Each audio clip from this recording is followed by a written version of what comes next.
cult film, to me, is a film of a certain genre that has a hardcore following of fans. The more you see it, the more you see in it. It becomes like a friend. Even the bad parts of the movie, they forgive it. That movie is pretty rocking, but God, nobody knows about it. My own criteria is just my own experience. A movie that fell through the cracks. It has to be an accident. It's a genius, brilliant movie. I think it's much, much better than it is. We know it when we see it. That's what makes it interesting. Everybody is different. People are able to look at the film and you hear them say the lines. It strikes a chord. I think a cult film is something that people think is something they've discovered and they like. And it comes at you in so many different ways. Usually it's an art film. Profanity, murder, bullets, wounds. It's just funny. All these films are really good. They're just misunderstood. Some people be like, well, why don't you just let the movie speak for itself and shut up? Fuck you. Every movie's a cult film. It is the greatest cult film of all time. Sexually repressed couple murders swingers and eats them. That'll make them go see it. And then came the time warp.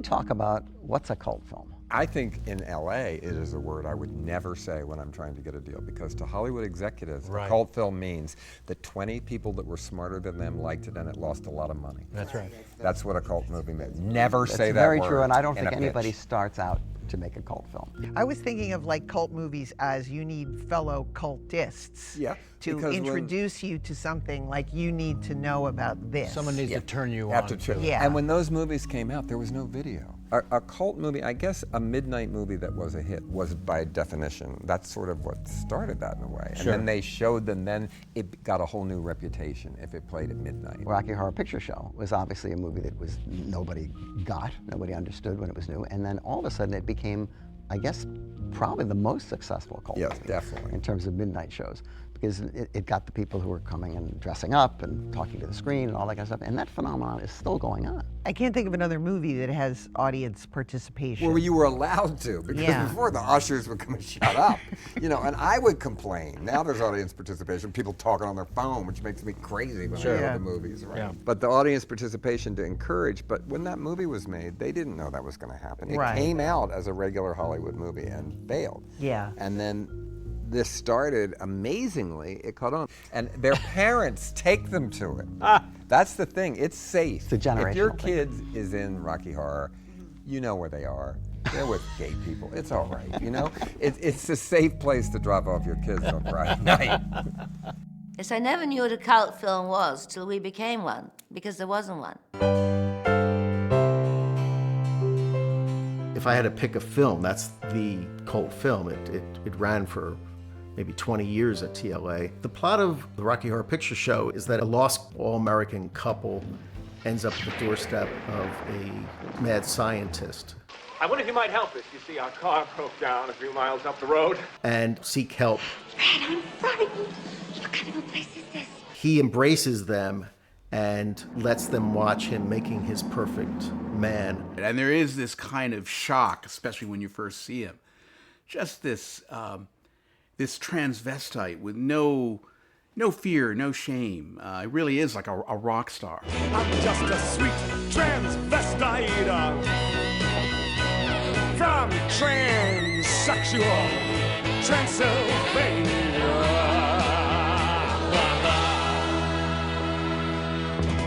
The reason people think it's the greatest cult movie of all time is because it's their movie. They own it. It's as if they make it every night they go to the theater. It was the first film that the audience started talking back to the screen. How very dare they? And then people started dressing up. Because that's what people do.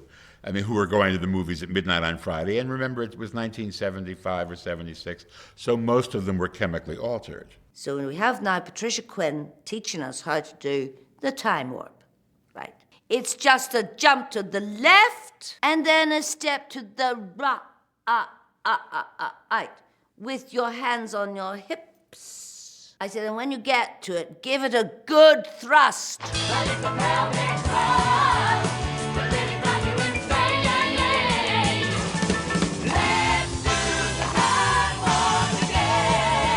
Rocky Horror paid our rent all the time. We would have like 30 people in for a 9:30 screening, 415 people in for the midnight screening.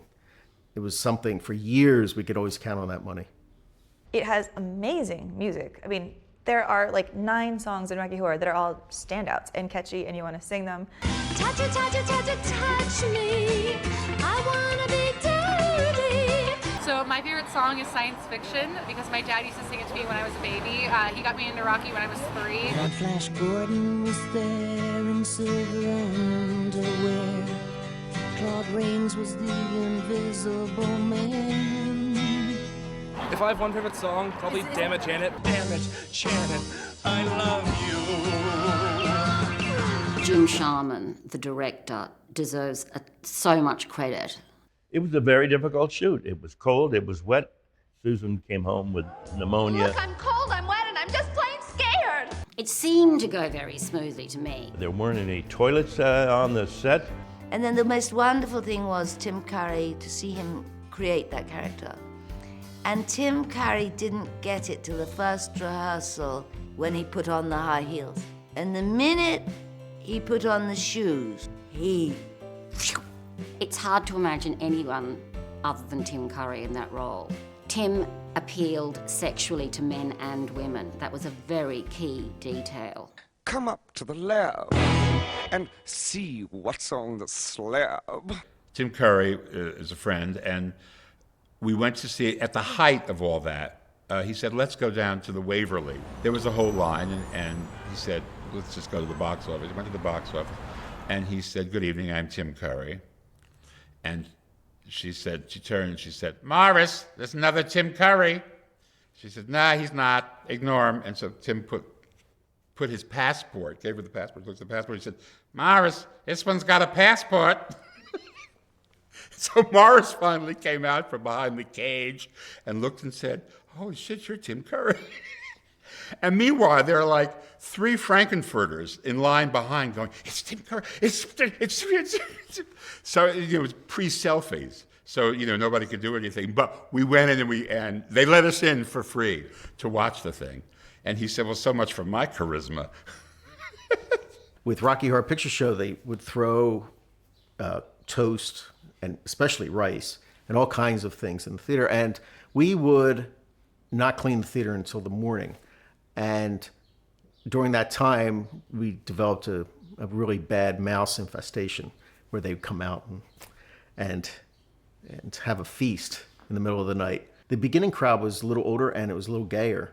And people started just to find the film. And then it exploded like no other cult film has exploded audience-wise. At one point, maybe there was 170 screens showing the film around the country at midnight, to many times to sold-out houses. I adore the fans. They've always been marvelous. And it changed my life. That was the very first time in my entire existence that I felt like, wow, this is like where I'm accepted for who I am. I'm where I'm supposed to be. And I think that's an experience that a lot of people get from it. That film has helped so many people through difficult times, coming to terms with their sexuality. That's been a really moving aspect of the whole thing. Of course, that contributes enormously to the fact that it is the cult that it is. This movie gave you permission to be who you are, don't dream it, be it. Don't dream it, be it. Don't dream it, be it. People say to me, what about Gone with the Wind? I say, it went. We're the only film that never, ever left the cinema. I think Richard O'Brien tapped into something that already existed and just gave it shape and gave it form in a very theatrical way. I always hope that Richard O'Brien realises the profound effect that his little musical has had on so many people, and continues, and I honestly don't see it finishing anytime soon.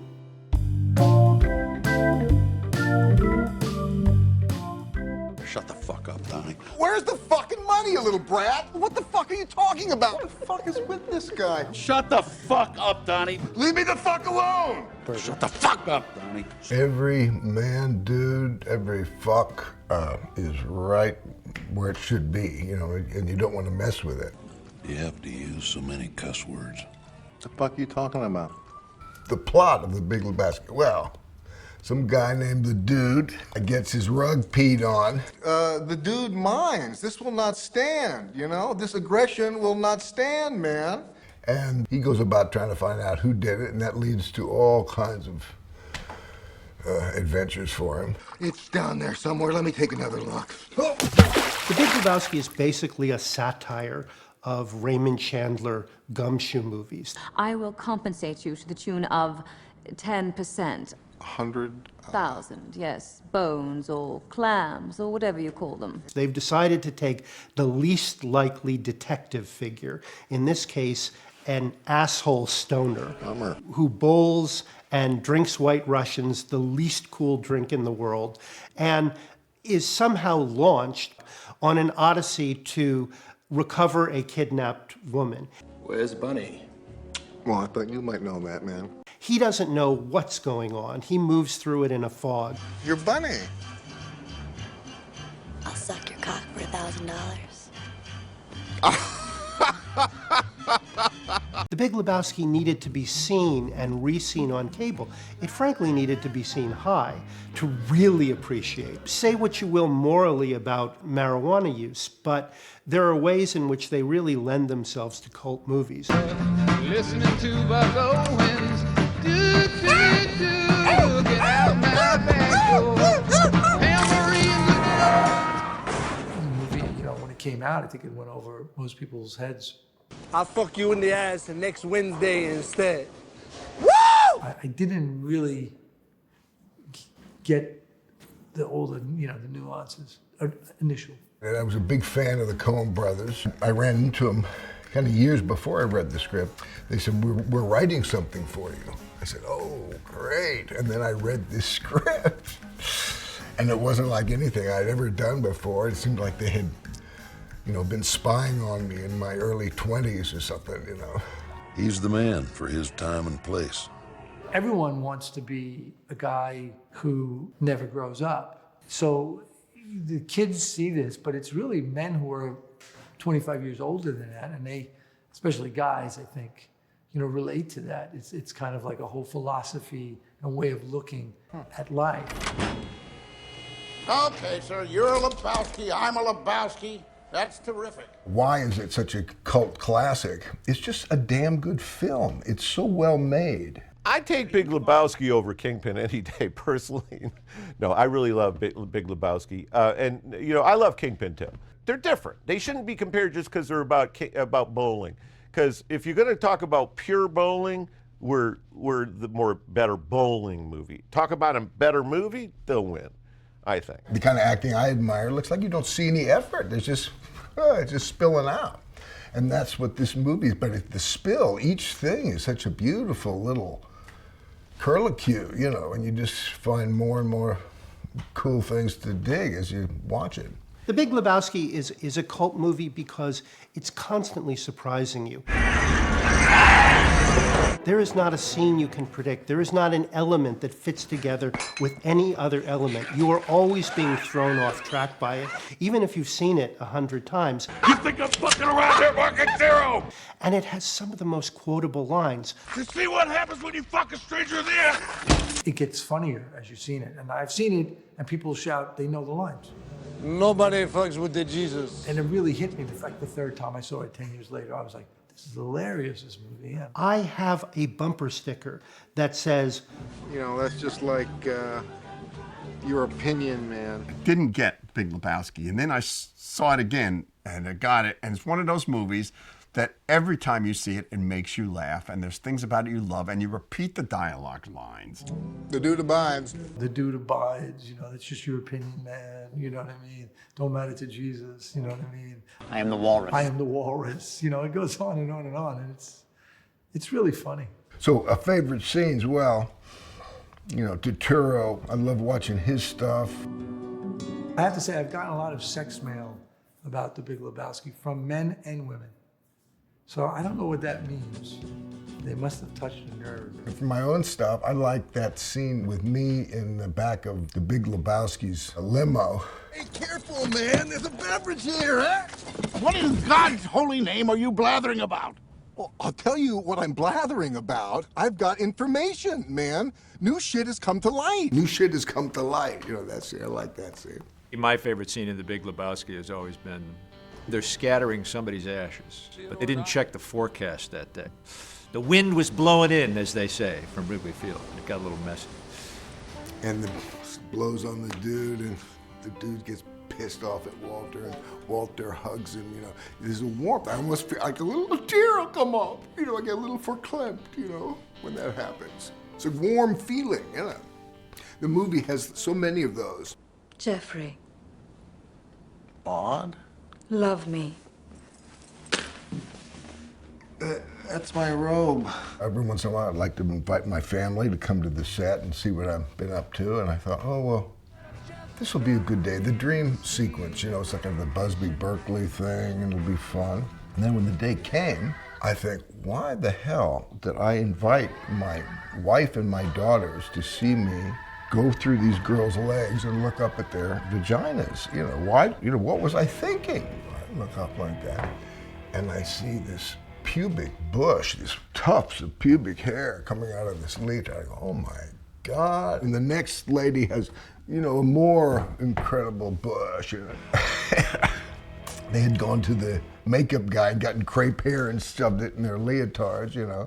So it gave everyone a good laugh, except me. I was kind of horrified. But I was surprised when the movie first came out that it wasn't a big hit, because it made me laugh. You know, I thought it was pretty great, but it didn't do much. I think there is something about turning your friends onto something that's rare, that not too many people know about, that's exciting for both parties, you know. So I think Lebowski kind of cashes in on that. Well, I'm always happy to hear somebody's a big fan of my films, for reasons that I don't always understand, but hey, go for it. Coffee, black and stacked. When Foxy Brown comes to town, all the brothers gather round. The assignment was a black woman revenge movie. A good revenge story will always get the audience there, whether it's a revenge in a spaghetti western, a blaxploitation, a biker film. The good revenge story always gets the audience hooked. What do you want with me? My name's Coffin. LaBelle Coffin is my little sister. LaBelle? Shooting smack at 11, and you got her on it, you dirty shame! Please! They coined blaxploitation because you get box office at the Exhibitors magazine to see what you want to license for your theater chain. And so exploitation means for adult. It means profanity. White motherfucker. What are you doing? Put that down. You want to spit on me and make me crawl? I'm gonna piss on your grave tomorrow. Murder, bullets, wounds, gore, that's exploitation of, you know, people. You're showing that. And so they termed blaxploitation to explain that it's for a black audience. Marketing said a lot of black people go to the movies and they'd like to see themselves in the movies. And so, of course, they made movies about what they thought were the black people of the time, and they were all criminals in dashikis with huge afro hairdos. Now, I don't do no leather work, man. No whips, ropes, chains, or none of those fetish freaks. Just plain sex. I think blaxploitation films would be seen very differently by all of us if no one had ever invented the term blaxploitation. It's really a horrible word when you think about it. It's kind of racist. And it really makes those movies sound like they are the lowest of the low. Even within the black community, within respectable elements of the black community, we're considered it to be, you know, demeaning somehow. Where actually what they were pretty interesting, low-budget action films that were expressing something brand new about society. So you see, it's this vicious combination of big business and government which has kept our sisters prostitute and our brothers dope peddlers. But the interesting thing was there were these female heroines, Cleopatra Jones and Foxy Brown, and Pam Grier playing a lot of them, and obviously they influenced Quentin Tarantino because he's made movies in that image. The way I see it, you and me got one motherfucking thing to talk about. One thing. And that's what you are willing to do for me. Those were like positive depictions. She was cleaning up her own neighborhood. Jesus! You saved my beautiful black ass. You really did. Mm-hmm. How it started was I had done 4 films for Roger Corman, and then did Black Mama, White Mama, and then they said, oh my God, her audience is just, packed with people coming 4 or 5 times, buying a lot of concession, popcorn. Oh my, she's just, and I'm like, oh, I just wanted to do 4 or 5 for tuition. I'm done. She's sweet brown sugar with a touch of spice. If you see a man anywhere, send him in, because I do need a man. So now you've got a very pro-feminist movie, and you've got a black film where like we can, okay, it's not just like Fred Williamson we're looking at now, or Isaac Hayes. We got sexy looking Pam Grier, so it's sort of 2 for 1 in those films. Black exploitation was a terminology that I never really understood. Like, it means that somebody was being exploited. Here now you have black actors finally working and making $1, a little more than they made before. You have a black audience that now the blacks in the film are the heroes. So I never really quite understood who was being exploited. Oh, how much time do you have? About Pam Grier, I could go on and on and on. We all flocked to see her because of the things that she brought to those movies. And in every one of those things, whether it's Foxy Brown or Coffee, there is a conviction. And she's carried that conviction in everything she does since then. I'm told that you are a dangerous man, Arturo. I like that. When the studio first called me in and talked about this, they said that the reason they wanted to shoot the picture, get it done quickly, was because Warner's was doing a picture called Cleopatra Jones, starring Tamara Dobson, which was a black woman star doing an action movie. The producer had originally brought the project to AIP, and AIP had thought it was great. They wanted to do it, and then the producer went behind their back and got a better deal with Warner Brothers. And so AIP said, we want to get our own out fast, The studio was asking me about other actresses, and my position was, I wrote this for Pam Grier. She has demonstrated already her capability. She's made about 6 or 7 pictures already, and she's the only one who can really bring this character to life. And the very next day, Jack Hill called me and said, I'm doing a picture in the Philippines. Want to come? I said, yeah. And he told me about this girl that he found who was a receptionist at American International Films. She was absolutely gorgeous, dynamic, smart, funny, and he went on and on and on. I said, okay, I get it. All right, let's just do this. Got to the Philippines, and I met Pam Grier. And I went, oh my God, everything he said was absolutely true. I mean, Pam and I did 6 films together. That was kind of unheard of at the time. You philandering, fornicating bastard! You went off with that skinny honky for 2 days and gonna come back here and call me honey? And the first director of that deal was Jack Hill for Coffee. And I was surprised, because it was urban, and he included me in the development process. It wasn't just her personality and her authority, but her knowledge. I said, okay, Jack, have you been to the hood? If you haven't, you need to go. You need to see and feel and hear. For example, I worked with her very closely on the script, certain ideas like sharpening a bobby pin as a deadly weapon. Who'd ever think of that? Using wire coat hangers to twist so that you got all these hooks. Hey, what the hell are you doing? Get away from there, you... And slashing it. I'd never think of that. And the greatest one was putting razor blades in her hair, so if she gets into a fight and somebody grabs her hair, which women are liable to do, After all the other stuff, using a gun in her afro came easy, no problem. Coffee was kind of clever that Pam Grier did because she found unique ways to kill people with. Kind of unique, you know, it's not something you expect, you know. So that kind of made it work. But then you're too busy looking at Pam. You don't really care what Pam does. My favorite scene was Pam's great moment at the end when Pam's boyfriend, her lover, is trying to talk her out of what he's just done. He's just ordered her to be killed, you know, and she survived. And he's trying to talk her out of it.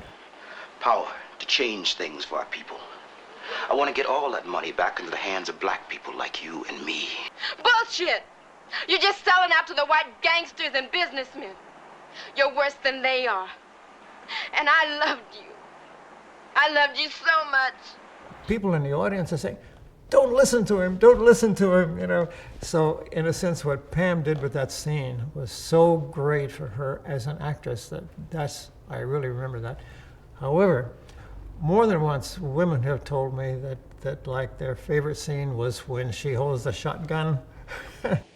This is the end of your rotten life, you motherfucking dope pusher. Pam Grier, that one chick hit squad who creamed you as coffee, is back to do a job on the mob as Foxy Brown. Sounds like a public menace. Sure do.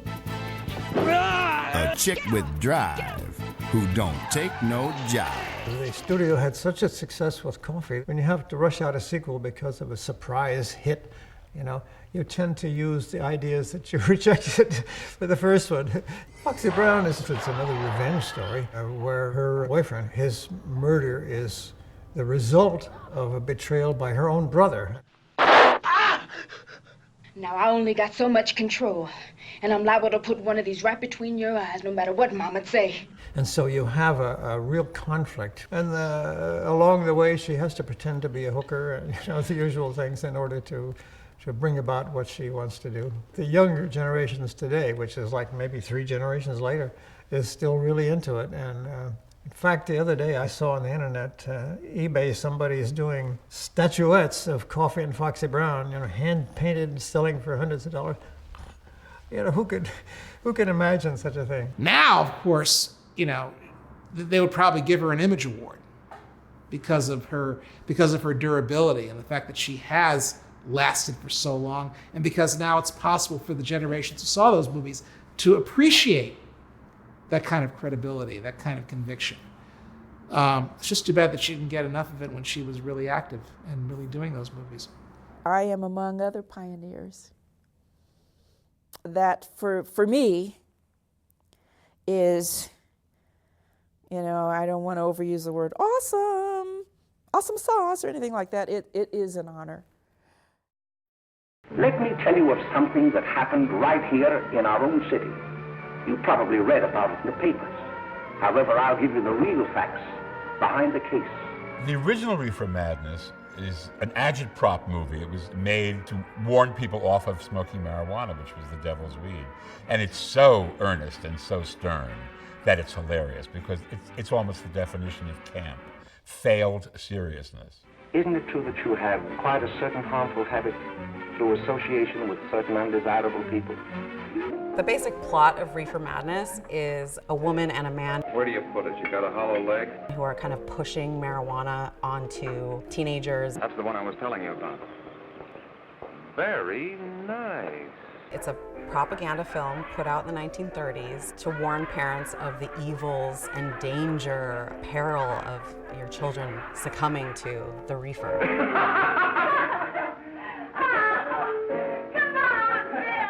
It's one of the only movies that you can see clear propaganda. Rape, suicide, reckless driving, attempted murder.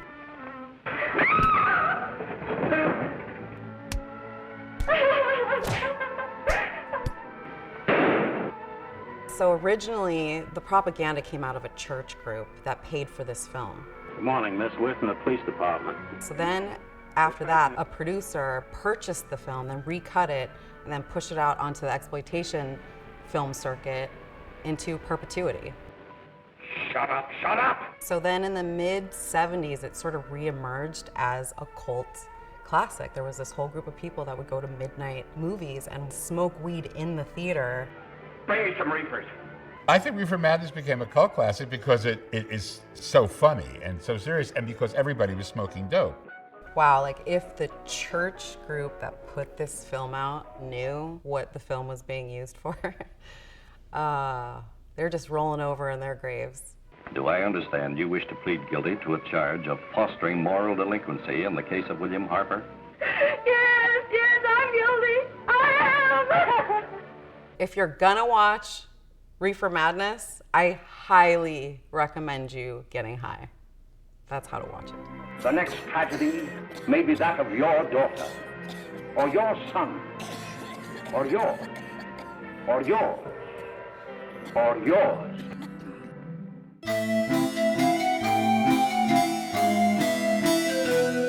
Freaks.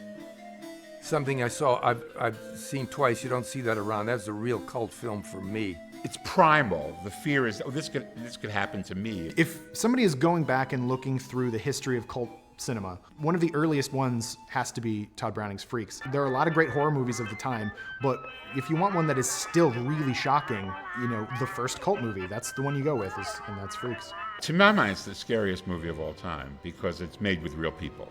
The authenticity that's there is at once fascinating, repulsive, exciting. It's a dangerous film where you as the audience don't quite know what to feel. It was a film that touched me, you know, because you saw something that was a little bit disturbing. And then you saw beyond the disturbing figure and you saw a person that was a human being. I thought Freaks was a spectacular film.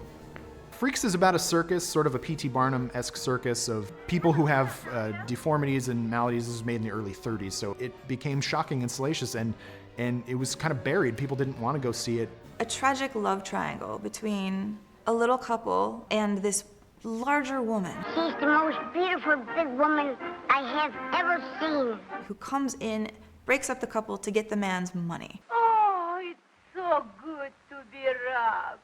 A fortune. And I have him like that. And everything goes wrong. To me, you're a man. But to her, you're only something to laugh at. Let them laugh. They're swine. The other freaks welcome her in because, hey, you're nice to us, thank you. We'll make her one of us. There's the marriage scene where all of the people of the circus are sitting around the wedding table. They're welcoming this normal woman to their table and saying, you're now one of us. We accept a one of us. Gooba gobble, gooba gobble. And they start chanting, one of us. One of us. One of us. Gooble gobble, gooble gobble.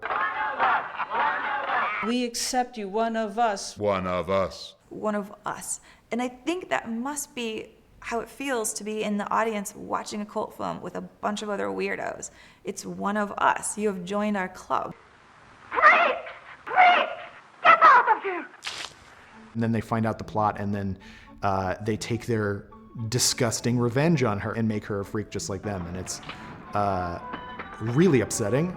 My father had told me about Freaks when I was a kid. And then one day it was playing at the Elgin. And so I went to see it, and having certain expectations, because my father was like scared of it, it freaked him out. But when I saw it, I really identified with the freaks and I liked them. And I loved the pinheads. They were just like sweet children. It just felt like, what a great community. And the fact that those horrible, what we're supposed to identify with as the like regular human beings, you know, the sexy woman and the strong man, and you know, I thought they got what they deserved. It was like, yeah, get her. Todd Browning was the director of this movie, and he was coming off of Dracula, which was an enormous hit, and so he sort of could kind of do whatever he wanted. Browning was no slouch. It is a genuinely terrifying, wonderfully made picture. We're aghast because these nice people are turning deadly because somebody has wronged them. Believe it or not, there she is. They take their revenge and make her one of them. Todd Browning really is invested in his characters and what their lives are like. He's not inviting you to laugh at them. Part of what's fascinating about Freaks is the way he's like, and here they are hanging up their laundry, and here they are falling in love. It's fascinating to me how we've come this far since 1932, and we still don't have movies that treat people with, you know, severe physical disabilities with that same level of respect that you see in Freaks. Come on, Venus, the bearded lady's baby's born! I mean, it's almost shocking that this movie is still shocking. Freaks ended up being one of the first cult movies of all time, mostly through notoriety, I believe. Like, individual censors of different counties and cities didn't want to show it, and so that just drove interest up through the roof, and so people would go and seek it out, and there would be kind of, midnight screenings. Midnight movies weren't a thing back then. It's a movie that could have very easily become lost or been destroyed. It took the actual resiliency of people who liked the movie and thought it was worth preserving that it has continued the way it has today.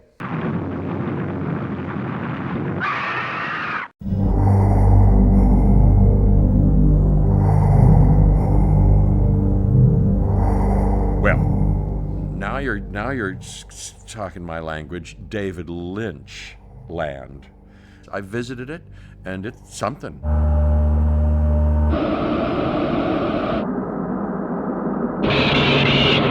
I mean, this did not look like anything you've ever seen. And I've seen surrealistic movies all my life, so it's like, oh my God, this is really from another place. David Lynch has a cult following. There's no doubt he might be the cultiest director for a lot of reasons, where people will see anything that he does. It's a very nightmarish movie, and it definitely is one of the ultimate cult movies. It's the kind of movie that you see with an audience at midnight in a grindhouse or even an art house, because a lot of critics, mainstream critics, embrace the film because of its strangeness. Eraserhead is about a man who cannot come to terms with marriage and a child. Period. End of story. Now, how that is framed is enough to send you to the mental ward. How to describe Eraserhead? Well, what does David Lynch tell us? He tells us it's a dream of dark and disturbing things, and I think that's good enough. The Hollywood, the whole idea of stars and things, I sure wasn't into. I didn't want big names. I wanted people that were obscure, because if you're going into the netherworld, you don't want to go in with Chuck Heston. Eraserhead is about a guy courting a girl, and her family's kind of weird. We've got chicken tonight. Strangest damn things. They're man-made. Little damn things. Smaller than my fist. They're new. And they have this baby that's deformed. And there's this pretty lady living at the end of the hall that this guy would rather be with than his wife and the sick baby. But it's kind of creepier than that. And some people really see deeper things in Eraserhead, which will make it a cult movie forever. Anything goes, like if somebody sees it and wants to make a political film out of it, they can do that, it's fine with me, because it's not fair for me to say, oh, you didn't get it, because the film is so abstract. I was in the middle of it, and I asked the kid working for me, I said, get David on the phone, I want this film. And he looked at me and said, you're crazy. The cultural significance of Eraserhead is it introduced this genius filmmaker to the world. He was soon embraced by Hollywood and producers like Dino De Laurentiis, who gave him a shot at Dune and Blue Velvet, and of course Mel Brooks, who gave him the keys to The Elephant Man, which has a lot of Eraserhead in it. Eraserhead and Elephant Man are very good companion movies in some ways. And in some ways, Eraserhead is the last, I think, true cult film. Because I don't think David Lynch made it trying to cash into this audience or this midnight movie circuit. I think he made it as an expression of things that were very important to him as an author and as something he'd want to see. It's got special effects. I mean, the most amazing thing in Eraserhead is the creation of that little monster baby, which really was sort of as extraordinary as the one in Alien. We came very close to a future where Eraserhead didn't exist. He premieres it at a film festival here in LA. 24 people show up. And that's it. It could have died, The next night, 25 people show up. Okay. And then from there, a local theater is convinced to just put it on at midnight. And it ran for a year. The Eraserhead played 7 nights a week. By the way, most of the other midnight movies only played Friday and Saturday at midnight. weirdly, I live in Philadelphia, and David Lynch went to art school here at the Pennsylvania Academy of Fine Arts, and he used to live in North Philadelphia near the morgue. And that neighborhood where he lived is now called the Eraserhood. So it's 40 years after Eraserhead. There's a neighborhood named after it. Henry and Mary got caught in the past, and there's not a whole lot happening that is normal. Mary? Mother!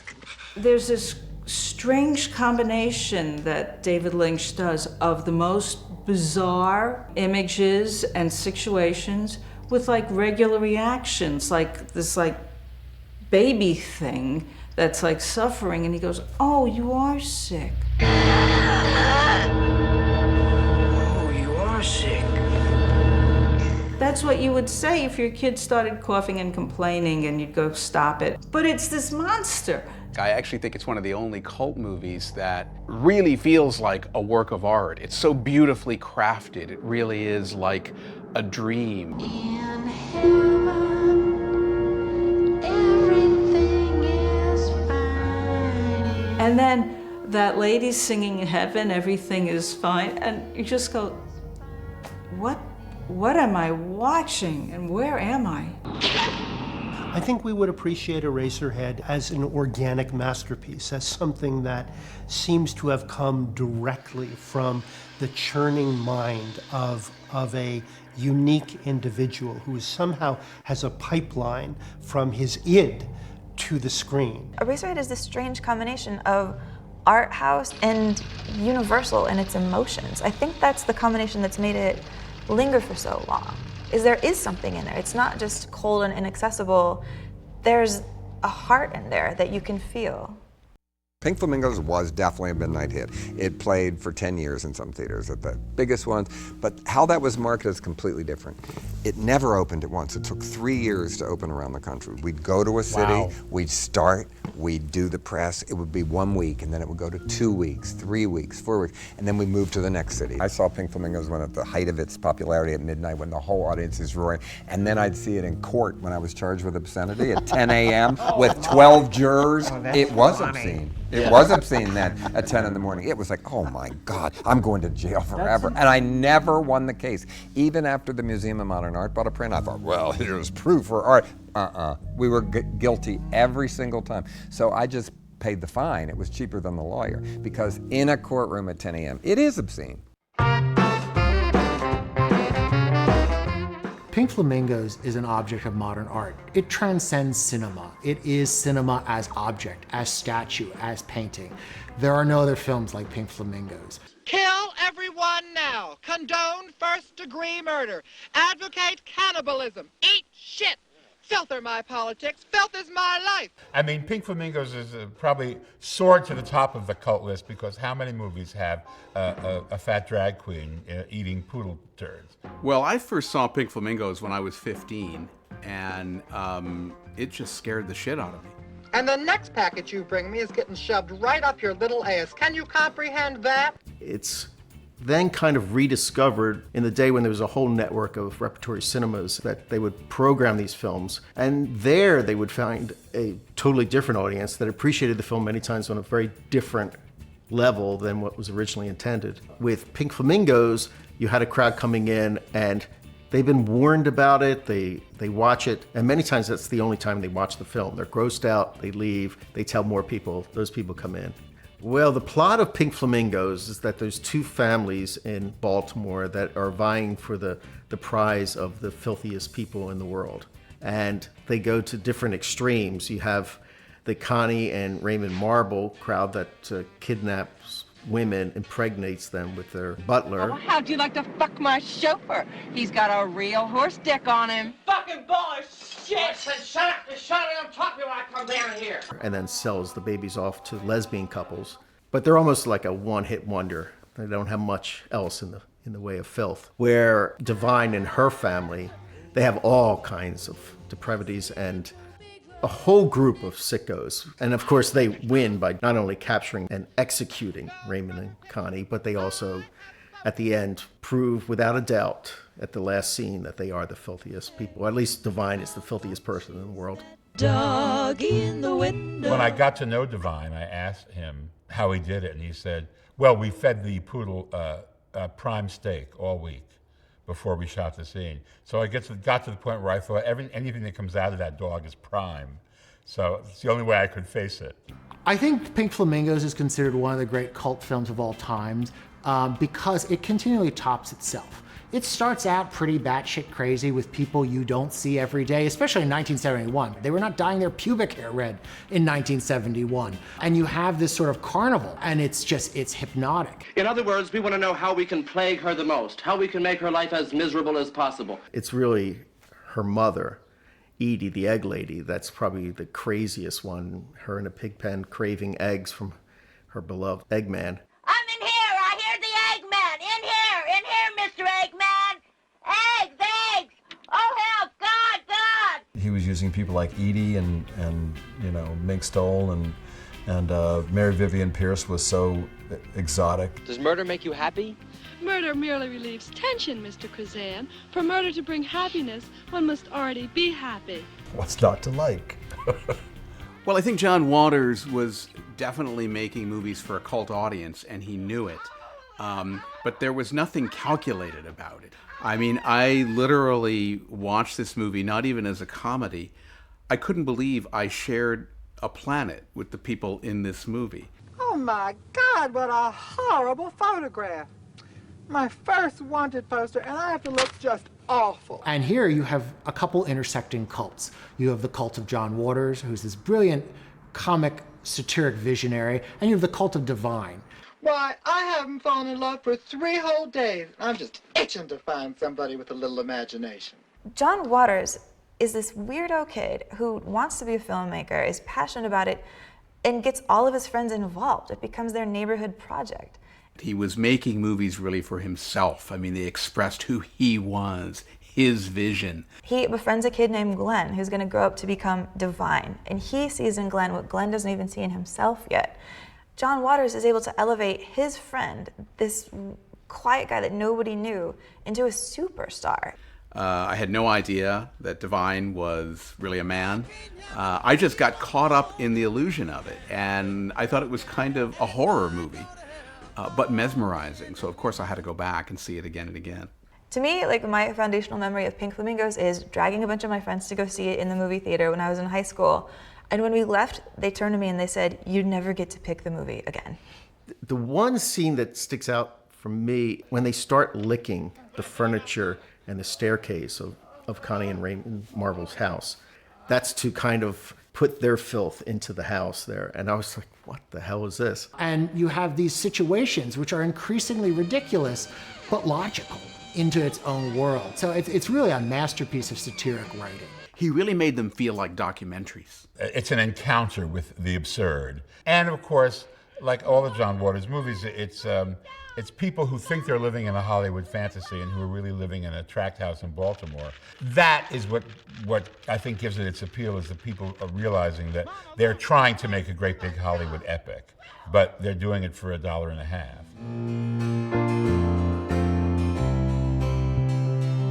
It's a little bit of a different kind of cult film because it wasn't a midnight cult film, it was a mainstream cult film. Harold was born with a silver spoon in his mouth, lives in the lap of luxury, has a mother who is completely obsessed with status. I had them take away that monstrous thing of yours and send this one round instead. He hates that. He's depressive. And in an attempt to piss her off and get her attention, he stages these elaborate, phony suicides. Harold, please! That never quite piss her off enough. I suppose you think that's very funny, Harold. So he keeps doing them. I can't stand much more of this. I can't take any And he goes to other people's funerals just to be around death. Yeah, it's a delightful movie about the unlikely story of an older lady and a younger fella. And of course, it appealed to me, yes, that it alienated the, kid and, feeling he had to find his own authentic way outside of his family's bourgeois identity. That's kind of up my alley a little bit. It is time you settled down and stopped flitting away your talents on these little amateur theatrics, these little divertissements. no matter how psychologically purging they may be. I mean, him trying to kill himself, and then he meets this free spirit, you know, who happens to be, you know, much older, and she helps him come into his own. Like some licorice? 3 reasons that Harold and Maude is an undeniable cult classic. Ruth Gordon, Ruth Gordon, Ruth Gordon. You have in this film a character, an actor, so perfect. You want to hang out with her. You might want to date her. Maude is the coolest person you've met. I always get the sense that she could maybe see where his life would go if he doesn't have this kind of, friendship or relationship where he's able to express himself. One of the most interesting things about his performance is the way, if you watch him reacting to Ruth Gordon, there's such a kind of fascination he shows just with his, kind of silent reactions with her that it really sells the relationship, that he's genuinely really beguiled by this woman and that she's really breaking through to him in a way that other people haven't. We were one of the few people to leave the theater because the theater was completely empty. And we were thinking right away, we got to tell people about this movie. This is a completely disarming film. And there's nothing like it. Did no business. And then sometime in the 70s, people started playing it. This is even before video, I think. I remember I was at college and they played Harold and Maude, and it was 2-3-year-old movie. And just a little masterpiece. But at the time, it had a devoted following of people that also its repeatability. They would come to the film and they'd see it many times. No interaction, they just loved the film. It's interesting that The Graduate came out a few years before and did very well. It was a huge hit.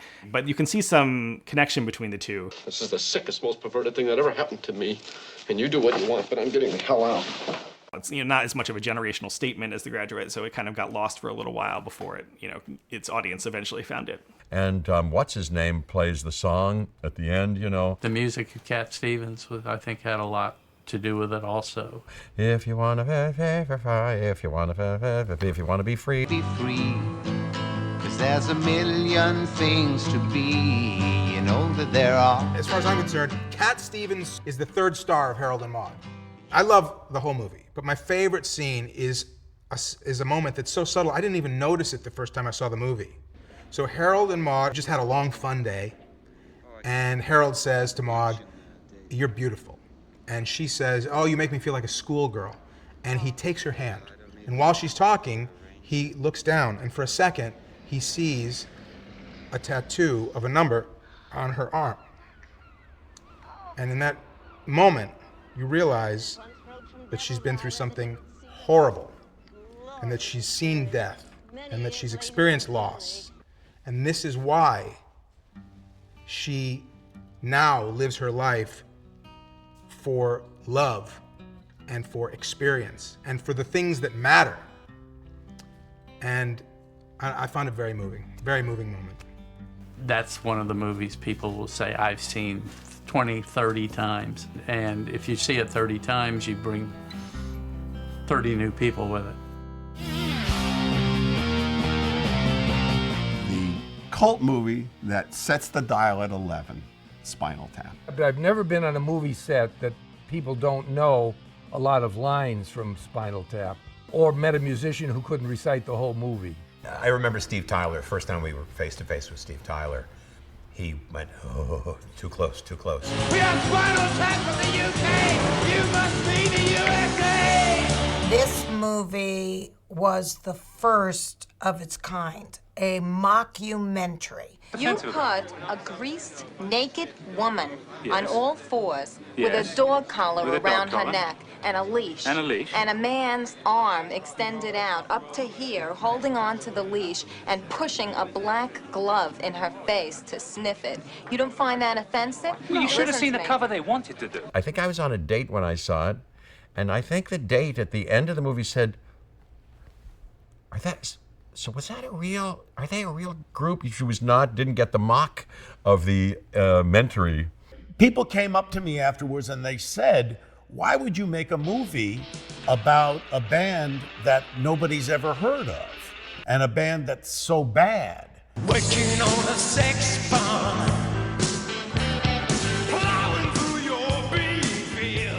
why wouldn't you make a movie about the Rolling Stones or the Beatles or something? And I try to explain it to him. Yeah, you ever watch Saturday Night Live? They do takeoffs. And satire's strange. It's one of those things where it takes a while for people to really understand what's going on. I understand, Nigel, you and David originally started the band back in, when was it, 1964?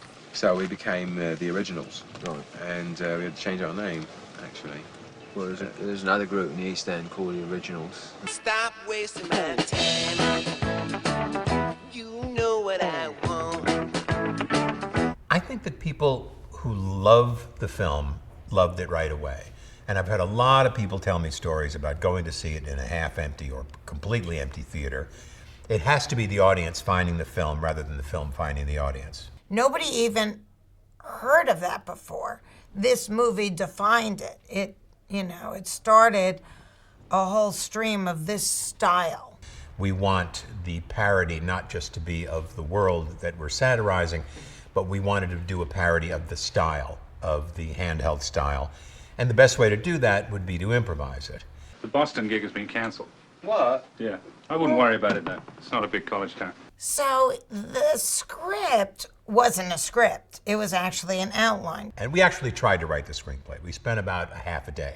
We did shoot it like a documentary. And documentaries, as you'll find out as you put this together, 90% of everything I'm saying is going to go away. Who's in here? No one. And then in here, there's a little guy. Look. Yeah. So it's a complete catastrophe. No, you're right. The best thing, obviously, is it goes to 11. Who's ever gonna, we use that. It's in our vernacular now. It's ridiculous. But it's very, very special because if you can see, the numbers all go to 11. What we do is if we need that extra push over the cliff, you know what we do? Put it up to 11. 11, exactly. One louder. Why don't you just make 10 louder and make 10 be the top number and make that a little louder? These go to 11. I'm at this fundraiser, and Elon Musk comes. This is years ago, and he's got this new car that he shows to me. He says, "Look at this car. It was a Tesla. It was the first Tesla ever." He says, "Look at this," and I said, "Oh, that's a really cool looking car." He says, "Let me show you something." Takes me in the car, and the volume on the radio goes to 11 in the Tesla, and the air conditioning goes to 11. He says, "I love Spinal Tap. I just put that in there." That was like the biggest kick of all. There's something so potent about the fantasy of wanting to be in a rock band, wanting to be a rock star, wanting to command arenas, that even this group of chuckleheads with their petty rivalries and their ridiculous star mannerisms, somehow or other, we find them so compelling as human beings. We want to stay with them. We don't want that odyssey to end. You had in director Rob Reiner someone who loved actors, who loved performers, who wanted them to make him laugh, who let them go on and find the characters and the conflicts in front of your eyes. I was casting for Princess Bride. Sting came in to meet with me. He says, "I've seen Spinal Tap like 50 times. He says, and every time I watch it, I don't know whether to laugh or cry." It's genius. I mean, it really is. That is the most accurate music film ever made. People said they wore out the videotape when they watched it on tour buses and stuff. We got a lot of that kind of stuff because we were close to the bone. Even the ridiculous parts are exactly true life.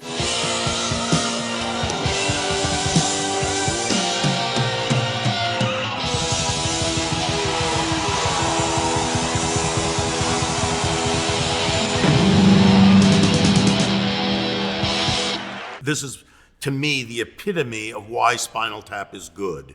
Stonehenge.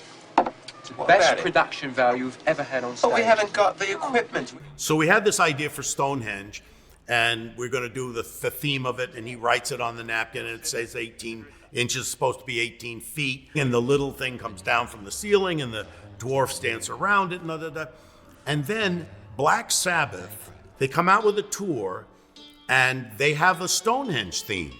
And our movie comes out about a week or two later after they start the tour. And they get furious at us like we stole the idea of Stonehenge from them. I mean, it's moronic. It took us 3 years to make this movie. I mean, what do they think? We shot the movie, edited it, put it together, and got it in the theater like in a minute? I mean, that's the epitome of how dumb those people are, and that's why I think we were successful in capturing their true nature. It's still a stupid It's such a fine line between stupid and clever. Yeah, It's just clever, a little clever. turnabout. My favorite, the one that makes me laugh consistently is Nigel's solo stuff. There's about a 9-minute version of just that, which is all funny, by the way. They just kind of grab the middle of it. Fred Willard stuff at the Air Force Base kills me because, you know, none of us knew what he was going to say. And let me explain a bit about what's going on. This is our monthly At Ease weekend. It gives us a chance to kind of let down our hair, although I see you all have a head start on it. These haircuts wouldn't pass military muster, believe me. Although I shouldn't talk, my hair's getting a little shaggy too. Better not get too close to you, they'll think I'm part of the band. It was a great experience. I mean, it was just 5 weeks shooting, but it was 2.5 years getting the script together and writing the backstory so that we'd be improvising from the same bank of memories. And then another 1.5 years cutting the film. So it wasn't like working with some other director, you know. It was, and it wasn't like working with Rob in any other film, I don't think. We were all the first generation of rock and roll, all of us. We were about all around the same age. And so we love rock and roll, but we're also satirists and we can also make fun of it. And I think one of the things that kind of worked, and somebody was saying, you know, there are heavy metal bands that watch it that, you know, they're being made fun of, but they still enjoy it, you know? Because there's a reference to the music at the same time that we're making fun of it. And I think that, plus the fact that it's just funny.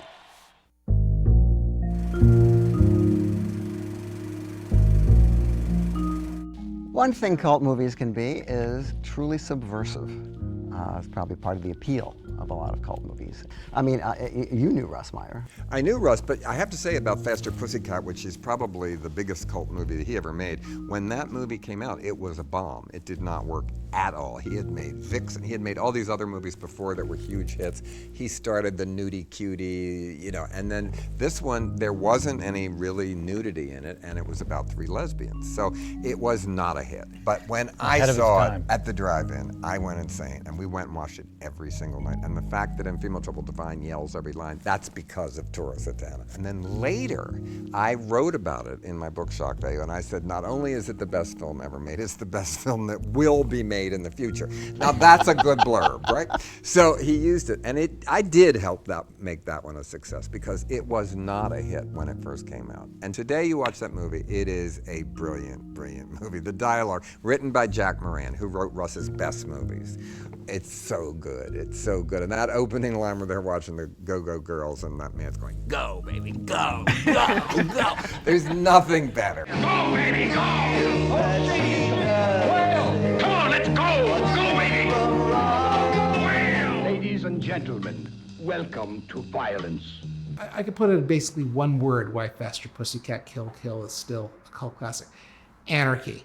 Say Russ Meyer, Faster Pussycat, kill, kill!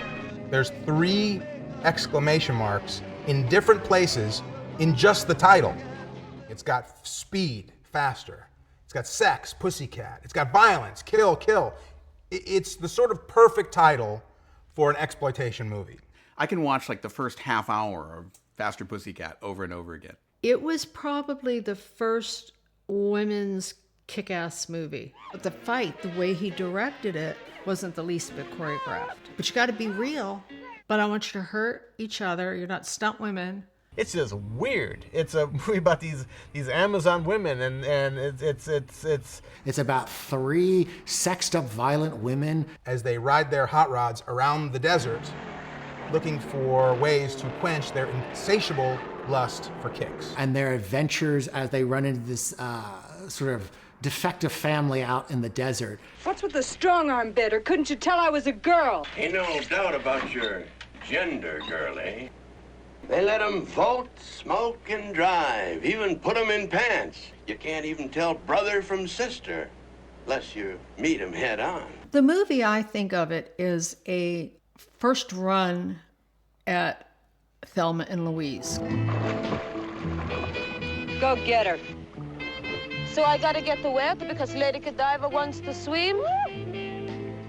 It started to become popular on college campuses. Around the same time, 1983, a punk rock band called the Cramps covered the main title song, and that introduced the movie to yet a whole new audience. It's such a strange little film with such mean women in it. Yes, ma'am. What can I do for you today? Just your job, Squirrel. Fill it up. You know, that's what I believe in. Seeing America first. You won't find it down there, Columbus.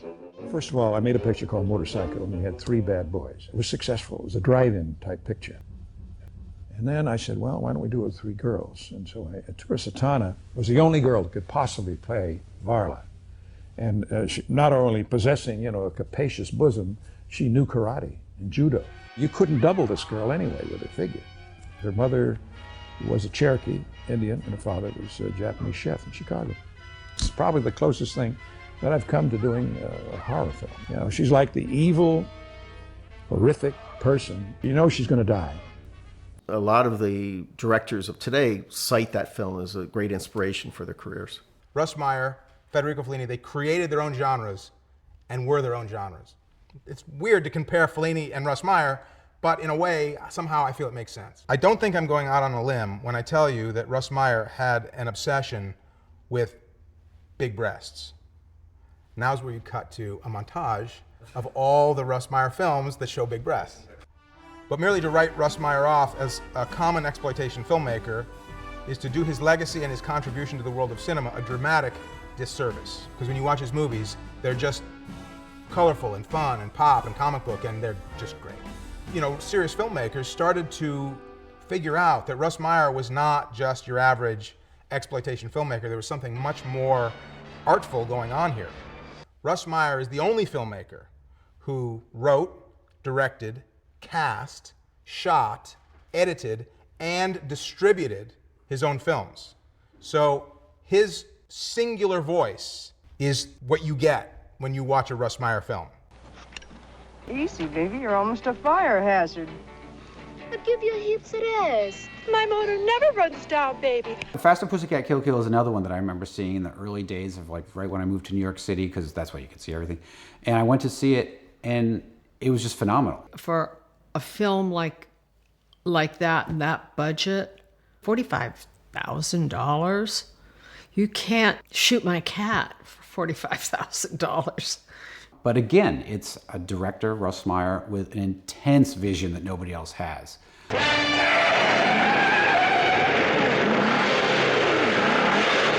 I think Russ Meyer, you know, takes these very sort of extreme, sexualized violence images, and he does them in a really slick way. And I think that's, you know, alluring, and it's almost like a drug. You just want more because you're so stimulated. Me, Jane. You, Tarzan. Now, why don't you drop that tree you're holding and let's grab a vine and swing a little, huh? Because it's not just because there's chicks with big boobs. Yeah, that's like everything. Who cares? The cinematography is phenomenal. I mean, the beautiful, stark, black and white imagery, it looks as beautiful as any John Ford Western. Some of the dialogue, which isn't what you'd call elegant, but when one of them says like a velvet fist wrapped in iron or something like that. In California, they're called accessories to the crime. Oh, you're cute.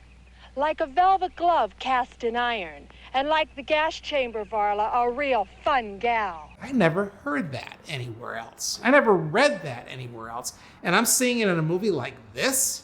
These women are villains, but because they're so sexy, it confuses the brain. And the thing that Russ Meyer was bringing into the world of cinema really for the first time, which is this, you know, not just feminism, but this all-out female fury that just couldn't be contained. That was way ahead of its time. Are you trying to say something? I never try anything. I just do it. I am tied to this chair for life. Better you should be nailed to it! But they all had these personal idiosyncrasies. Of directors I've worked with, Russ would be way up at the top because of his no-nonsense, his speed. He was quick. You had to pick up quick. That title and that movie combined is just cult movie gold.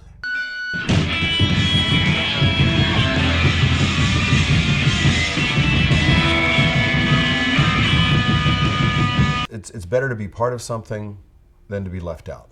What Martin Scorsese did for The Band and The Last Waltz, Penelope Spheeris does for X and Black Flag and those bands. I always say I was born a punk and I'll die a punk.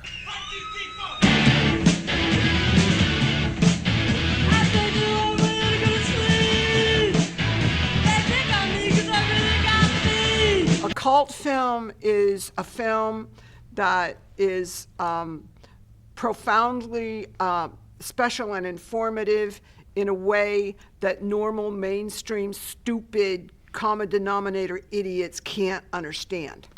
Can a documentary be a cult film? Absolutely, because the Penelope Spheeris movies were about cult music. We got arrested the other night at Blackie's for playing punk rock music. Well, I think what made The Decline become such a lasting cult film is just the fact that it was one of the very few documents of that era. You know, everybody's got an iPhone today and everybody can shoot everything, so ain't gonna be nothing special about it, you know what I mean?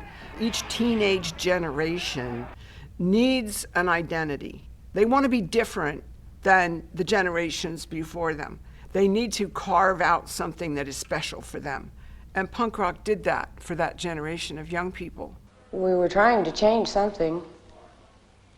The music industry, the way we live, you know, to be accepted any way we want to, you know. I think Penelope had an agenda, and I understand it at this point. At that point, seeing it, I didn't understand it. Johnny hit and run, Polly. Johnny hit and run, Polly.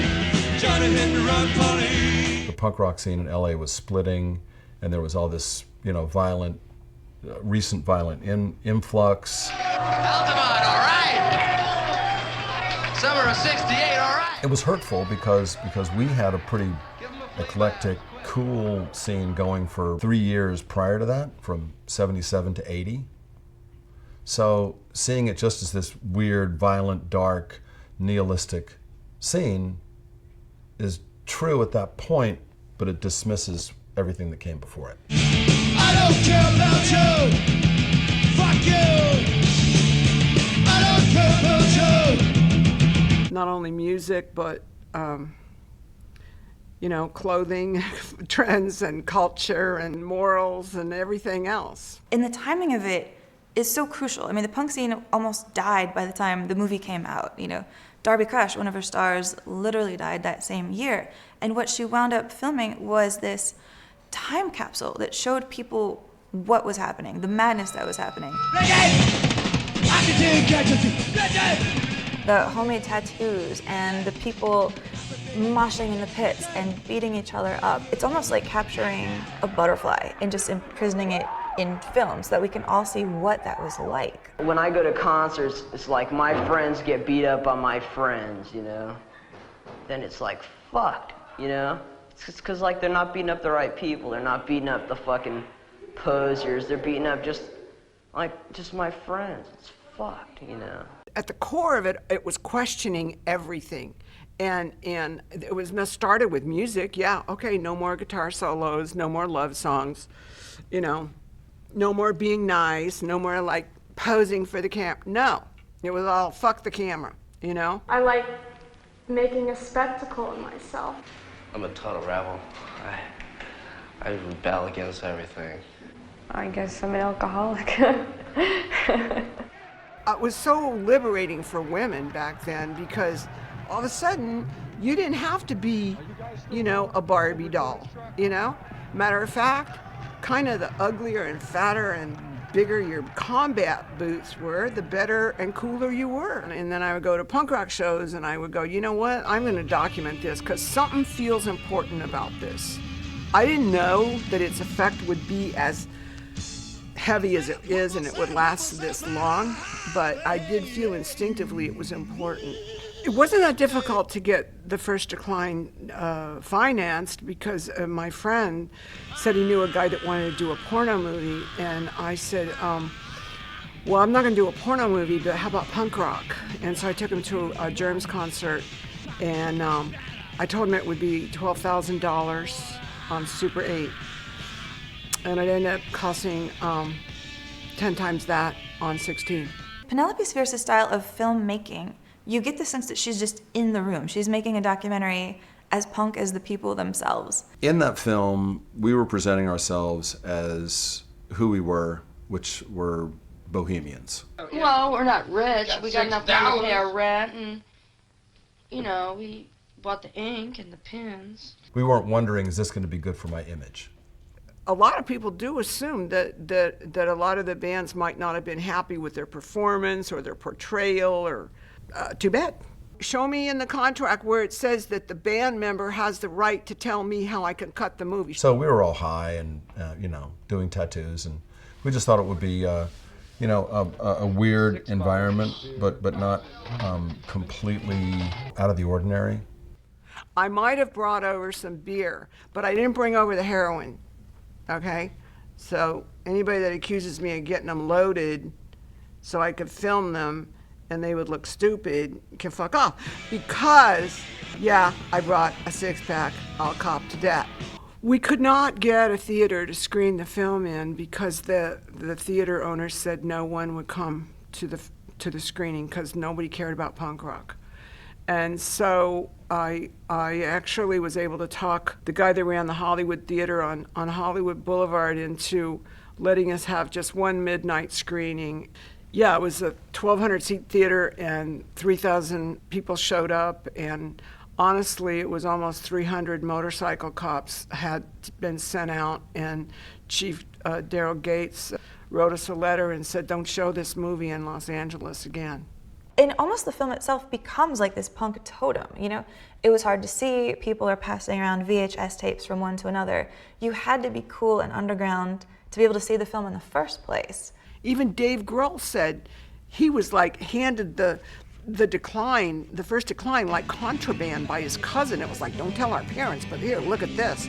I don't really see a movement that's happened since then that has had such an impact and made such a difference, Yeah, once you take a picture, the picture's there. I didn't know when I made The Decline that it was going to have such a lasting effect, and I didn't set out to make history. I didn't set out to have the film be inducted into the Library of Congress National Film Registry, which it was last year. These kids identified with it, and it made them who they were, and for that they were grateful. And for that I'm grateful, that I could help. Precinct 13, cut off, isolated in the middle of a city, as a human wave of street killers turns the night into a nightmare. The movie is about a young police officer who has a desk job at the precinct, and suddenly he's thrown out to the wolves. Basically a modern cowboys and Indians movie. It's a siege film in which a precinct is under attack by a bunch of gang members. And he has to deal with the bad guys. He has to shoot and kill people. He doesn't know who he's killing. He is being threatened. Maybe he's going to be killed. Assault on Precinct 13 is considered a great cult movie. It's because it delivers the goods. A lot of movies promise things from the trailer or from the poster. I think the tagline in it was a white, hot night of hate in the movie, and this really delivers. John Carpenter talked openly about it being Rio Bravo as an inspiration. Assault on Precinct 13 is one of the great cult movies because it still remains pretty shocking when that little girl, Kim Richards, gets blown away eating her ice cream cone. I wanted vanilla twist. And it was a real shot to the solar plexus. When we submitted it to the MPAA, we thought it would get a PG rating. There was no PG-13 at the time. We were very surprised, if not outright shocked, to hear it had gotten an X rating. Basically, the MPAA demanded that scene be cut. There was no coverage on that scene in case there was a problem. We had not anticipated this. It was just shot the one way. There was no way to cut around it. What we did was we took up one of the prints and we cut about two little pieces of film, which added up to about 1.5 seconds of footage, and resubmitted that to the MPAA and got the R rating on it. Roger Corman does this all the time. He takes the movie that the MPAA has demanded cuts in and just puts it out the way it was originally edited. The experience making this movie was one that I hope I would have every time I work. It's a goddamn siege. When I got cast in that movie, I knew nothing about who John Carpenter was. He didn't know who I was, I didn't know who he was. But we hit it off immediately. Yeah, I was not surprised that John Carpenter, would become successful. I think what convinced the investors was that he had sold a script to Barbra Streisand. That's not a small thing for a guy just out of USC to do. The toughest challenge for me was the fact that my character was not really a soldier. He was working in an office, a clerk, wearing a uniform. And now you're faced with a gang that's coming after you with 19 guys with God knows what coming to kill you. I got 3 shots. That's enough. Can't argue with a confident man. The precise calibration of comedy, this very dry kind of comedy. You're not a psychopath. You're not stupid. I am an asshole.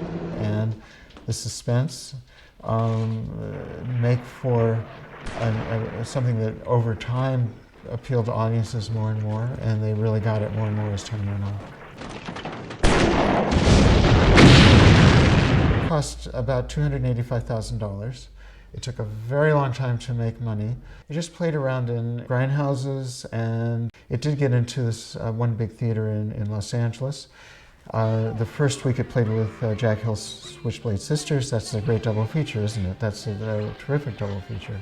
So apparently it was gaining kind of momentum with the home video, and in the Los Angeles area it played on Z Channel. That was like a Cinematheque on a TV station. It was phenomenal. There's never been anything like it before or since. It was treated as like a cult classic at that time. You cannot intend to make a cult movie. Assault on Precinct 13. We got a war going on down here. We can't find the damn thing.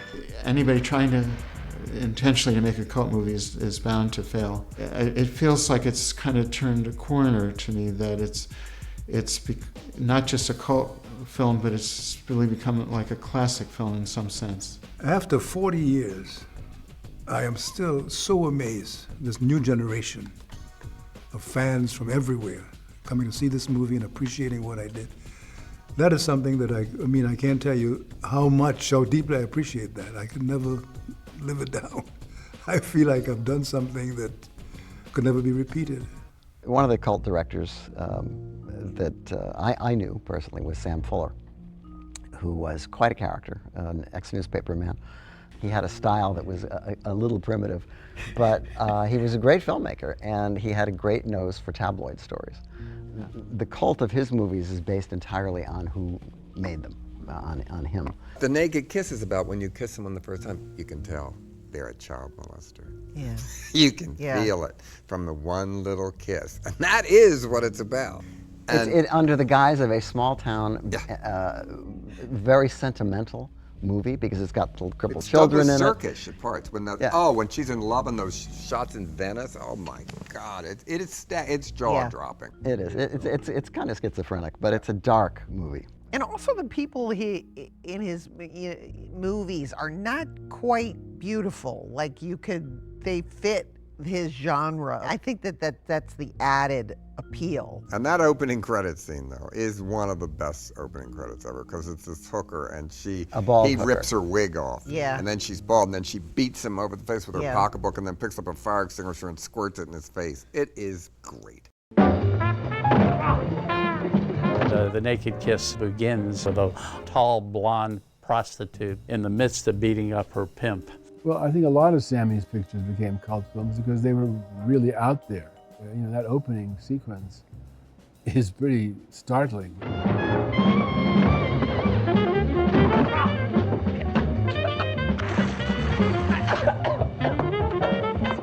You parasite! I'm taking only what's coming to me. Hearing the likes of Martin Scorsese on the Tonight Show say the opening of The Naked Kiss was the greatest opening I've ever seen. Naked Kiss is an extremely low-budget Samuel Fuller film. It tells the story of a prostitute that gets into trouble and she decides to start a new life for herself. She flees and she ends up in a town that doesn't know who she is, and she gets a job working with handicapped kids, and she becomes kind of respectable, although people seem to think there's something strange about her. A hooker moving in with a town virgin. What an act! I saw a broken down piece of machinery. Nothing but the buck, the bed, and the bottle for the rest of my life. She becomes the fiance of this top guy in society. Is there something weird about him? And basically, he's a child molester. Well, Sammy's pictures could be very shocking. And the subject matter is dark. You are playing the first pedophile in the history of our business. And he said, that's why I want you for just perfect. He said, you won't get the recognition for the job you did and the guts you had to play this character until 30, 40 years down the road. Now you know why I could never marry a normal woman.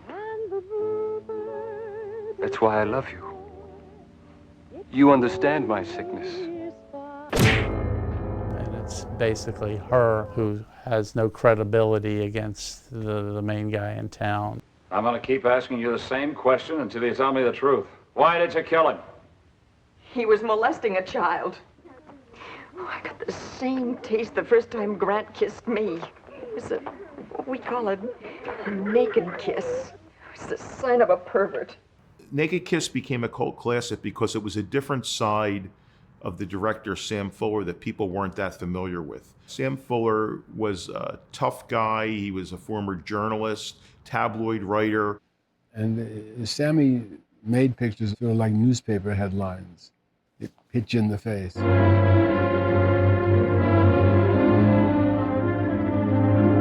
And he made a lot of terrific film noirs and a lot of war films. I was in the hands of Sammy Fuller, and his reputation preceded him. This was a Sam Fuller that pushed the envelope, that went places where the other Sam Fuller, the studio Sam Fuller, did not go. This was the independent Sam Fuller. And I think about my love for Sammy and appreciation of working with him, and he's gone and left us, and I'm so grateful I had the opportunity to work with him. Sam Fuller made an art form out of the B-movie, and he made films like Shot Corridor. Somebody do something about my head! His masterpiece is Naked Kiss.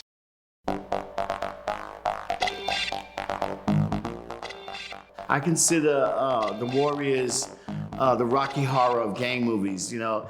Can you dig it? Can you dig it? Can you dig it?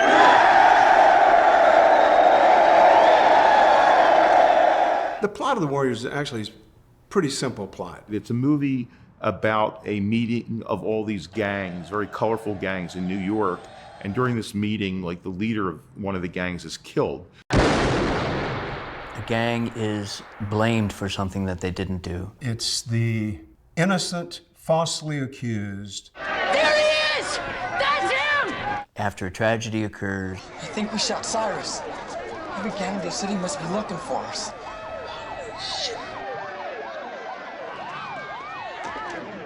The Warriors has to get back and take the subway across New York. And in an hour, it is C.I., the big Cody. they have to fight their way back to their home turf. And everyone is out to destroy them. So the Warriors encounter all of these gangs throughout the movie. For instance, the Gramercy Riffs, who are the African-American gang, and the Turnbull ECs, which are like a skinhead gang, and the Baseball Furies, who almost have makeup like the band Kiss. I'll shove that bat up your ass and turn you into a popsicle. And then they have encounters with the Lizzies, who entrap some of the Warriors. And we have a roller skating gang who they encounter in a subway station, and they have an ultimate battle with them in a bathroom.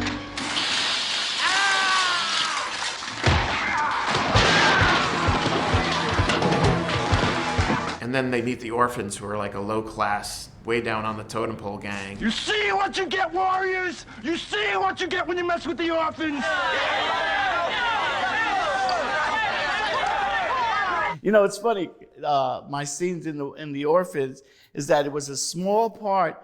However, people remember that, and especially my line, "We're gonna rain on you, Warriors." You know, I've said that maybe 1,000,000 times since 1978. We're gonna rain on you, Warriors. You know, we're gonna rain on you, Warriors. When that thing blew, it was a real explosion, you know? So the hood of the car wound up on the roof, but they forgot to take the glass, the windshield out. And I'm watching this glass rain down on these extras. I do think that what unites the cult films that I like is they have a quality of danger. You know, whether it's Clockwork Orange or, you know, this quality of edge. And I think clearly that's what people sort of like about The Warriors. You know, I've gone to screenings of The Warriors, a few, with fans. It's hilarious because they're talking to the screen, they're saying the line before it comes out. So they've been rediscovered by people, you know, and it's easier to do now because you've got, you know, all kinds of alternative means of finding it. The best scene in The Warriors is actually a very quiet scene. Swan and Mercy on the subway when the prom couple comes in. It's like really, really late at night, and they're dirty, and they're tired, and they're beaten up. And then a group of 4 students get on the train. Everything that needs to be said and expressed is done without words.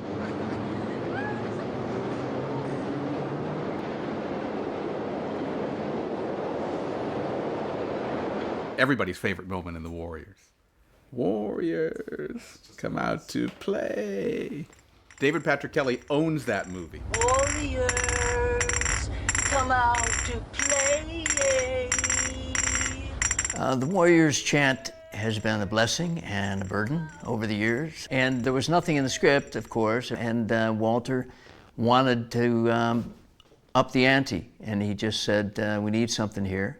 And it was from a guy who lived next to me, who was a scary guy who I didn't know much about, but he would say to me, I'd say, "Rich, how you doing?" And he'd say, "Dave, Dave, Dave." And that's all he'd say. And I thought that was the creepiest thing I'd ever heard, so I put that in. We rehearsed it, and then we did it. I've never done it again. I go to the Coney Island Film Festival every year, and at midnight they play The Warriors. And people come out dressed up as the Furies and all the different gangs, and even a few orphans too. We did a cast reunion in Coney Island, and 7,500, 8,000 people showed up. And it was humbling to me, I thought.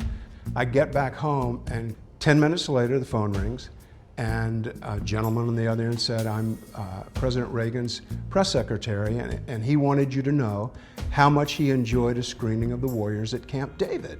People sort of claimed that violence was connected to it. But if you look at the film now and compare it to what we're seeing today, it's really, really lightweight. Paramount overreacted by pulling all the publicity, and the movie just kind of died after about 3 weeks to a month. Had The Warriors had a successful run and continued to do good box office and become a successful first-run movie, would it have become a cult classic movie? I don't know that it would have. For someone who hadn't seen Point Break, the plot of the movie is this. There's 4 renegade kids who love skydiving. They skydive a lot. When they're not skydiving, they put on the masks of presidents and rob banks. It's Keanu Reeves' mission to find them and arrest them. He's being told that they might be surfers, and he kind of finds these guys who teach him how to surf and who are kind of Zen philosophers. Hey, you're not going to start chanting or anything, are you? I might. He realizes these surfer dudes are actually the presidents who are robbing everywhere. And so the cop, the agent, the FBI agent, has to become them in order to arrest them. It's very much a movie about American masculinity seen from the outside. You gotta go down. You cross the line and people trusted you and they die. Point Break was always thought of as like surfers robbing banks to support their endless summer. Tagline in our mind, even as I was writing it, was 100% pure adrenaline. Everybody freeze! But when director Ridley Scott was going to helm the film, it was going to be James Garner, you know, fresh off the Rockford Files, to play Pappas, and it was going to be Charlie Sheen, I believe fresh off of Platoon, to play Johnny Utah. And that was locked and loaded, but then the studio changed hands and Ridley left the picture. So the film fell apart and it was made 4 years later by Jim Cameron and Catherine Bigelow. Jim Cameron rewrote me. He did the final polish on Point Break. So a lot of kudos to Jim, who's the master. He turbocharged a lot of the action. Catherine was determined that it was going to be Keanu Reeves, and she is quite a force. You mad? Yeah, I'm mad! Good and mad! Yeah! What do you want to do about it? Feels good, doesn't it? Like you're still alive, right? Yeah! They should release it again on the big screen. Because it'll work again and again and again because it's that powerful. I mean, when Catherine shoots her arrow, 100 yards away, that arrow will go right smack dab in the center of the target. And she did that with me. You know, she did it with everybody. She's strong. I want to work with her again. I'm going to call her, Catherine, just been talking about us. When's the next gig? Edit.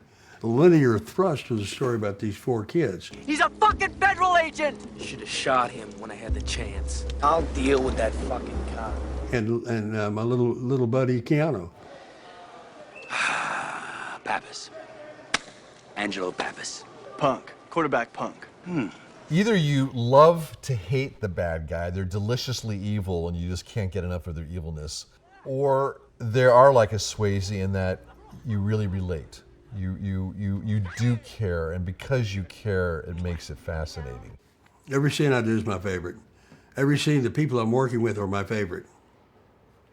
That's the way it goes. You must satisfy yourself before making a judgment. And when you satisfy yourself, there is no judgment. You just go. Point Break has the best running scene in the history of movies.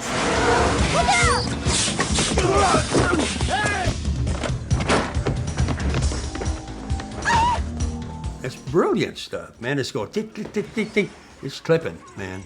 Tick, tick, tick, tick, tick, tick, tick, tick, tick, tick, tick, tick, tick, tick, tick, tick, tick. People remember the lines. I'm so hungry I could eat the ass end out of a dead rhino. I should have had you get me 3 of these things. I'm gonna jump or jerk off. I'm not a crook! Caught my first tube this morning, sir. Swayze did all his stunts for the most part. He did the skydiving. If you look, the shot that blows my mind is the one when he jumps off the airplane at the end. Adios, amigo! Well, guess what? That's Swayze saying a line and rolling backward and falling out of an airplane. That takes a big pair of cojones. He's the man. There's a thing in Los Angeles, I think it's all over the United States now. It's called Point Break Live. And it's these actors, they're Shakespearean actors, they're awesome actors, and they recreate Point Break Live and they pull somebody out of the audience to play Keanu Reeves. And it is hilarious. Yeah, my knee got folded about 90 degrees in the wrong way. I am so honored that you have picked Point Break as one of the greatest cult films of all time. It doesn't sound arrogant to say, it doesn't surprise me because I just hear it from so many people. I started getting letters from people all over the world, sincere, heartfelt letters that the film had changed their life. Point Break is one of the greatest films made. It's not a cult film, it's not a dramedy, a psychodrama. It's not a farce, a tragedy, or a vaudeville. It's a movie of its own with its own identity, and it moves in that direction all the way through it. The beginning, the middle, the climax, the end, the resolution. It's all the same. I think Point Break was a game changer, not as much to cinema as it was to surfing. It was a game mover. You don't change the game in art. And let me tell you this, buddy, art is only the search. It is not the final form. It is forever and unlimited. And you can't beat that because it won't be beaten. Hear that?